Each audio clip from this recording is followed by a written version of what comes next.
Olá, estamos no nosso encontro das conexões e nesse ponto eu gostaria de voltar e fazer uma costura a respeito do que estivemos a perceber desde o início das telecomunicações de emergência, lá em 1938 na Inglaterra, até a mudança bastante radical em 2001, e depois com os algoritmos de telecomunicações de emergência que passam a permitir que todo telecomunicador, todo controlador de emergência que faz parte daquele sistema, tipo o 911 nos Estados Unidos, ou o 112 na Europa, né? o 911 nos Estados Unidos e o 112 na Europa, e o 113 em países da África, e que nós no Brasil temos uma profusão deles.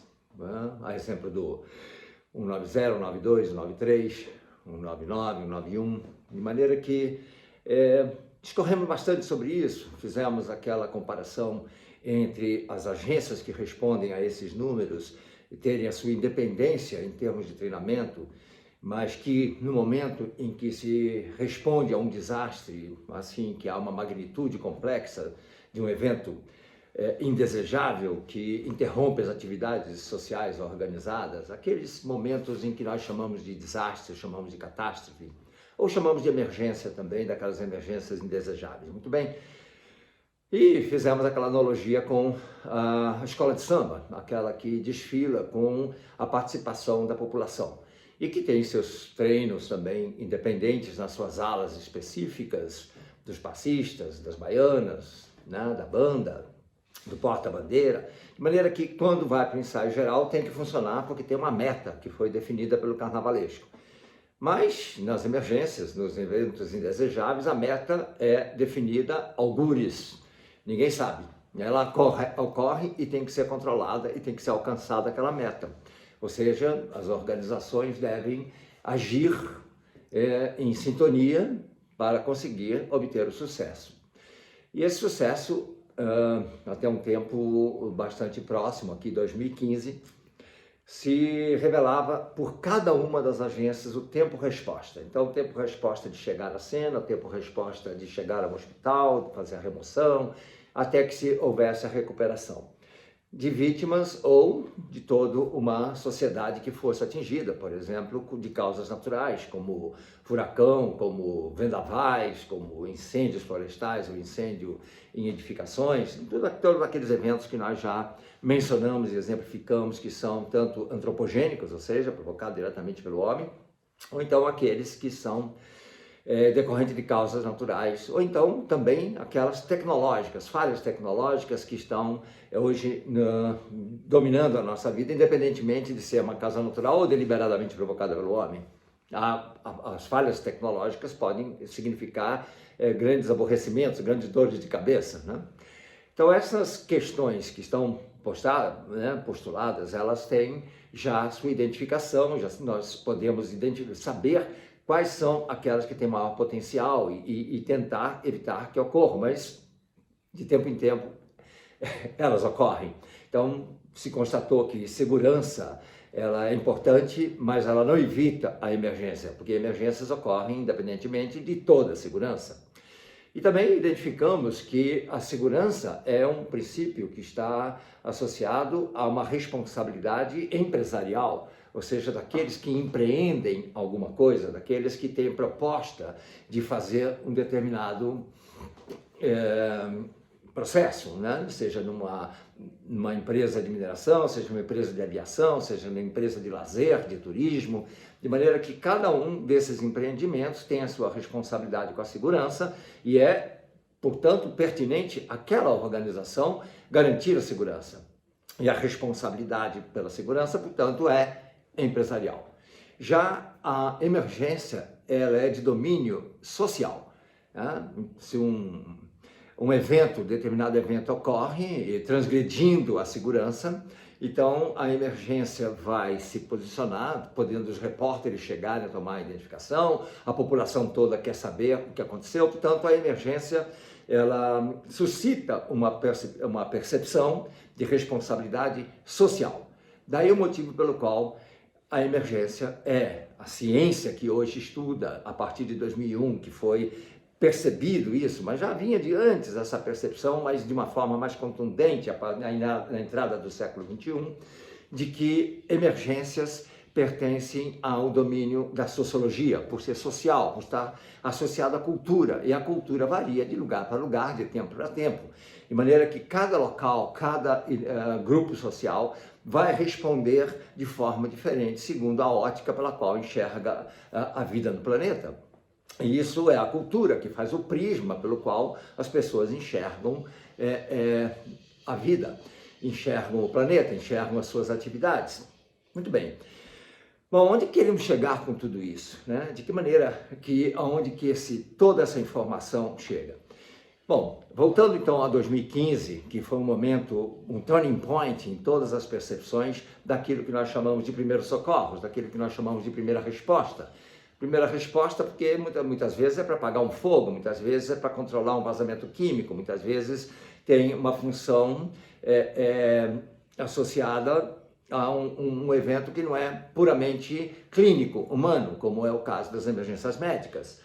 Mas as emergências médicas, elas têm uma preponderância, porque a vida é o fator mais importante em todas essas percepções de resposta. Então, a resposta a emergências médicas, ela tem as suas agências especializadas, por exemplo, com a American Heart Association, que se dedica ao coração.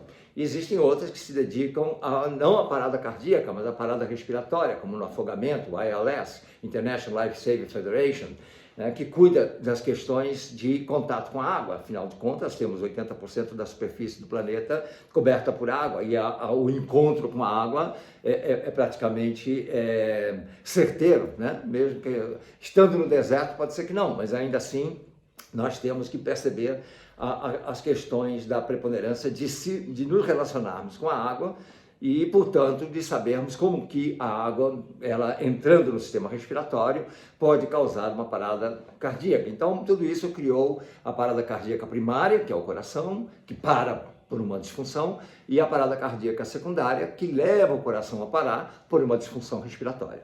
Muito bem, então esses elementos estão já na área técnica, mas o que nós estamos ainda trabalhando com os princípios, com aquilo que vai nos dar a percepção de 2015 da importância da revisão de todos os sistemas que começaram lá no passado, especificamente em 1973, quando os leigos puderam entrar, as pessoas normais puderam entrar na equação de salvar vidas e de auxiliar no controle de eventos indesejáveis, daqueles que interrompem as atividades sociais. Muito bem. Então, nesse aspecto é que vem o elemento do socorrista, vem o elemento da primeira resposta, vem o elemento daquilo que a pessoa que percebe e que chama e que aciona as agências de resposta, como o SAMU, como os bombeiros, como a Defesa Civil, como a polícia, né, ou as polícias. Então, é sempre o cidadão comum, é o primeiro a estar presente na cena, e que ele pode ser tanto a vítima, como ele pode ser também aquele a ajudar no processo inicial. Daí a importância que foi criada em 1973 com o conceito da corrente do sistema de emergências médicas, uma vez que a vida fica preponderante dentro dos demais elementos e fatores que estão associados, né, que é a propriedade e meio ambiente. Muito bem, então, nesse aspecto, o que vai prevalecer, e aí é o que se chama atenção em 2015, e é nesse ponto que eu gostaria de levar, ou seja, depois de todas essas elucubrações que foram feitas nas nossas conexões, associações e analogias, né, em que a formação do socorrista não ocorre por geração espontânea, não ocorre espontaneamente, há um instrutor por trás. Esse instrutor de primeiros socorros é o ponto crucial que transforma, portanto, a população, que transforma a sociedade, que modifica a sociedade para algo que não é ensinado nas escolas, que não é ensinado em ponto algum. Ou seja, quem aprendeu primeiro socorro na escola? Podemos até vaticinar de que a própria medicina ensina muito pouco sobre o que são primeiros socorros nessa amplitude que nós estamos nos referindo. Também na enfermagem, ou seja, em geral, vai lá um bombeiro dar aula, vai alguém que teve experiência, alguém que aprendeu com as forças armadas norte-americanas que fazem pesquisas e que depois trazem e socializam essas informações, de maneira que o que nós estamos chamando a atenção é que qual é a prevalência desse instrutor, porque vai depender de quanto que ele sabe, de quanto que ele se dedica em aprender para poder multiplicar. Então, esses multiplicadores é que vão levar a sociedade a ter em cada indivíduo a parte principal do problema e da solução.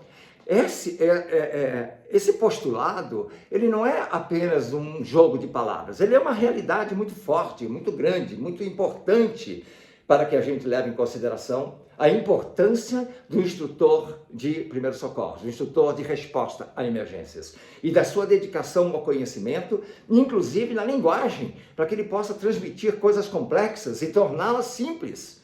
Porque, em geral, as pessoas não estão preparadas para informações muito complexas. Por exemplo, você começa a explicar o que é uma fibrilação ventricular, o que é um ataque ventricular sem pulso, como que isso vai funcionar com o DEA, que o DEA faz um choque bifásico de 150 joules, complicou demais.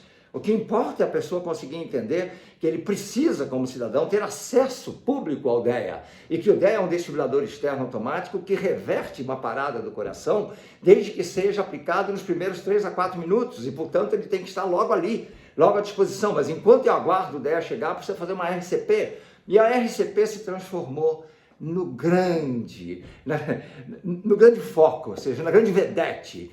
E sempre que nós falamos de emergências com as pessoas, logo lhes vem à mente alguém aplicando uma RCP no manequim, praticando ou ensinando um cachorro ou um gato a fazer RCP, e todas essas alegorias. Ora, mas os problemas cardíacos, eles mandam sinais muito antes, sinais em função da conduta, em função do comportamento que a pessoa tem em relação à sua saúde e à saúde cardíaca. Então, essa questão do estresse, a questão da alimentação, a questão do sedentarismo, tudo isso são fatores associados e que podem ser revertidos e podem ser arrumados antes. Mas, normalmente, são as luzes e as sirenes que fazem o grande show. O show da resposta à emergência são luzes e sirenes. O show são a pessoa que vai lá e consegue reverter uma parada cardíaca, fazendo uma RCP de alta qualidade, aplicando o DEA em tempo certo e a pessoa renasce. Então nós estamos esquecendo todos os aspectos que estão associados ao instrutor. Aquele que vai não só ensinar um momento crucial de que é o fator de segundos que vão fazer a diferença, cada segundo conta no momento em que o coração para, seja por afogamento, que é a parada secundária, seja por falha cardíaca, que é a parada primária, ou seja por sangramento grave, em que ninguém sabe como controlar, e pronto. Então, essas questões do sangramento grave, a questão da anafilaxia, a questão da asma, a questão do AVC, cada ponto desse nós podemos desfiar um novelo bastante grande a respeito dessas etiologias e de como que o ser humano pode estar acometido por um desses processos e alguém que sabe como poder interromper um processo inexoravelmente de morte. Isso faz um certo show, mas quando na realidade deveria ser algo inerente ao dia a dia de todos nós, inerente de todos os dias. Portanto, o que eu agradeço aqui são aqueles instrutores que conosco na RDI têm participado ao longo de 3 décadas, 4 décadas que nós viemos formando instrutores e muitos deles se perderam pelo caminho, deixaram de seguir nessa linha, porque talvez encontraram outras formas de ajudar, mas o que nós indicamos é que, independentemente de que outras formas tenham sido associado a ajudar, de que outros trabalhos tenham sido colocados em perspectiva da sua carreira profissional, saber ensinar isso no dia a dia, na família, no amigo, no bar, no grupo que se vai, e promover essa proposta é uma proposta fundamental que ainda não está inserida no contexto da educação básica, nem da educação superior, nem da educação especializada, porque parece algo que é feito por espontaneidade, por habilidade, porque tem pessoas que dizem, mas eu não gosto de sangue, eu não gosto disso, meu negócio é tecnologia, meu negócio é... Como assim? Se eu disser que eu não gosto de sangue, então eu não vou ver sangue? Bom, me parece algo muito interessante. Se eu fizer essa opção, eu realmente não vou precisar ver sangue? Ou a gente vê sangue independentemente da sua vontade? Então, a questão é se preparar para coisas que nem sempre nós gostamos. Mas isso não quer dizer que nós não tenhamos que enfrentar.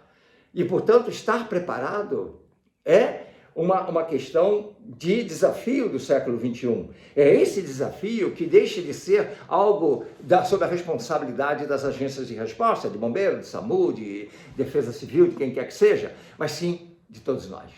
Então fica aqui essa amarração e daqui nós iniciamos um processo que é a percepção da importância dos instrutores e do instrutor de instrutor, daqueles que fomentam uma ciência cuja ciência ela não está ainda inserida no contexto da percepção de todos, que deveria estar ali junto com saber ler, escrever, nadar, e eu acrescento ainda mais um, e atar nós. Ou seja, quanto que uma corda pode nos ajudar? Quanto que nós podemos, ao saber atar um nó, resolver problemas bastante importantes? Isso fica para uma outra vez. Mas a questão é, quanto que eu preciso saber de primeiros socorros, quanto que eu preciso saber de gerir condições para que emergências não nos atrapalhem. Mas isso depende de toda uma capacidade de percepção. E a percepção de risco, a percepção são arranjos, são esquemas mentais, que depende de volição, depende da vontade. E é isso que o indivíduo tem que desenvolver. E nesse ponto, eu deixo para que a gente volte a conversar. Meu nome é Randall Fonseca, estamos nas Conexões. Até breve.